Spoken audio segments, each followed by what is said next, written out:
പൂജാ ബമ്പറിന്റെ ഫലപ്രഖ്യാപനത്തിന് പിന്നാലെ ക്രിസ്മസ് പുതുവത്സര ബമ്പർ കൂടി വിപണിയിൽ എത്തിയിരിക്കുകയാണ്. 400 രൂപയാണ് ടിക്കറ്റിന്റെ വില. 2026 ജനുവരി 24-നാണ് ടിക്കറ്റിന്റെ നറുക്കെടുപ്പ് നടക്കുകയും ചെയ്യുന്നത്. ഞാനിപ്പോൾ ഉള്ളത് തിരുവനന്തപുരത്തെ ഭഗവതി ലോട്ടറി ഏജൻസീസിലാണ്. ഇവിടെ ടിക്കറ്റ് വാങ്ങാൻ എത്തുന്നവരെ നമുക്ക് ദൃശ്യങ്ങളിൽ കാണാം. ഒന്നാം സമ്മാനം 20 കോടി രൂപയാണ്. രണ്ടാം സമ്മാനം 1 കോടി വീതം 20 പേർക്കും ലഭിക്കും. മൂന്നാം സമ്മാനമായി 10 ലക്ഷം രൂപ വീതം 20 പേർക്കും, നാലാം സമ്മാനമായി 3 ലക്ഷം വീതം 20 പേർക്കുമുണ്ട് എന്നുള്ളതാണ് ഈ ടിക്കറ്റിൻ്റെ ഒരു പ്രത്യേകത.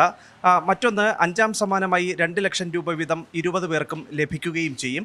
1 ലക്ഷം രൂപയുടെ 9 സമാശ്വാസ സമ്മാനങ്ങൾ കൂടി ഈ ടിക്കറ്റിൻ്റെ ഭാഗമായിട്ട് ഈ വിജയികൾക്ക് നൽകുകയും ചെയ്യുന്നുണ്ട്. അങ്ങനെ ലോട്ടറി വകുപ്പിനെ സംബന്ധിച്ചിടത്തോളം ഒരു പ്രധാനപ്പെട്ട നറുക്കെടുപ്പ് കൂടിയാണ് ഈ ക്രിസ്മസ് പുതുവത്സര ബമ്പർ എന്നുള്ളത് കൂടി നമുക്ക് സൂചിപ്പിക്കാൻ കഴിയുന്നുണ്ട്.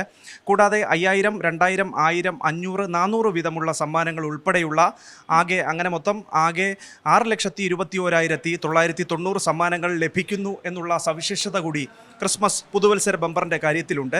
BR 107 നമ്പറിലുള്ള ക്രിസ്മസ് ന്യൂ ഇയർ ബമ്പർ ഭാഗ്യക്കുറിയാണ് ഇങ്ങനെ 10 പരമ്പരകളിലായി ഇപ്പോൾ വിൽപ്പനയ്ക്ക് എത്തിക്കുകയും ചെയ്തിട്ടുള്ളത്.